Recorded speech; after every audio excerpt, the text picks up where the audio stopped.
भगवान कृष्ण का श्राप सुदामा ने अपने ऊपर ले लिया और बचा लिया पूरी सृष्टि को दरिद्र होने से। एक ब्राह्मणी थी जो बहुत निर्धन थी, भिक्षा मांगकर जीवन यापन करती थी। एक समय ऐसा आया कि 5 दिन तक उसे भिक्षा नहीं मिली। वह प्रतिदिन पानी पीकर भगवान का नाम लेकर सो जाती थी। 6वें दिन उसे भिक्षा में 2 मुट्ठी चना मिले। कुटिया पे पहुंचते पहुंचते रात हो गई। ब्राह्मणी ने सोचा, अब ये चने रात में नहीं खाऊंगी, प्रातःकाल वासुदेव को भोग लगाकर तब खाऊंगी। यह सोचकर ब्राह्मणी ने चनों को कपड़े में बांधकर रख दिया और वासुदेव का नाम जपते जपते सो गई। देखिए समय का खेल। ब्राह्मणी के सोने के बाद कुछ चोर चोरी करने के लिए उसकी कुटिया में आ गए। इधर उधर बहुत ढूंढा, चोरों को वह चने की बंधी पोटली मिल गई। चोरों ने समझा इसमें सोने के सिक्के हैं। इतने में ब्राह्मणी जाग गई और शोर मचाने लगी।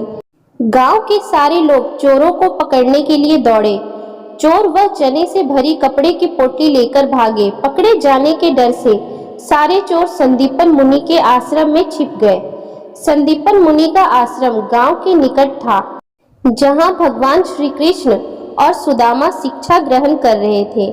गुरु माता को लगा कि कोई आश्रम के अंदर आया है।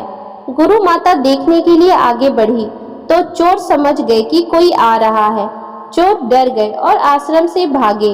भागते समय चोरों की वह पोटली वहीं छूट गई। इधर भूख से व्याकुल ब्राह्मणी ने जब जाना कि उसकी चने की पोटली चोर उठा ले गए हैं, तो ब्राह्मणी ने श्राप दे दिया कि मुझ दिनहीन असहाय कि जो भी चने खाएगा वह दरिद्र हो जाएगा। उधर प्रातःकाल गुरु माता आश्रम में झाड़ू लगाने लगी तो झाड़ू लगाते समय गुरु माता को वही चने की पोटली मिली। गुरु माता ने पोटली खोल के देखी तो उसमें चने थे। सुदामा जी और कृष्ण भगवान रोज की तरह जंगल से लकड़ी लाने जा रहे थे। गुरु माता ने वह चने की पोटली सुदामा जी को दे दी और कहा, बेटा जब वन में भूख लगे तो दोनों लोग यह चने खा लेना। सुदामा जी जन्मजात ब्रह्म ज्ञानी थे। ज्यों ही चने की पोटली सुदामा जी ने हाथ में लिया, त्यों ही उन्हें सारा रहस्य मालूम हो गया। सुदामा जी ने सोचा, गुरु माता ने कहा है यह चने दोनों लोग बराबर बांट के खाना, लेकिन ये चने अगर मैंने त्रिभुवनपति श्री कृष्ण को खिला दिए तो सारी सृष्टि दरिद्र हो जाएगी। नहीं नहीं, मैं ऐसा नहीं करूँगा। मेरे जीवित रहते मेरे प्रभु दरिद्र हो जाए, मैं ऐसा कदापि नहीं कर सकता।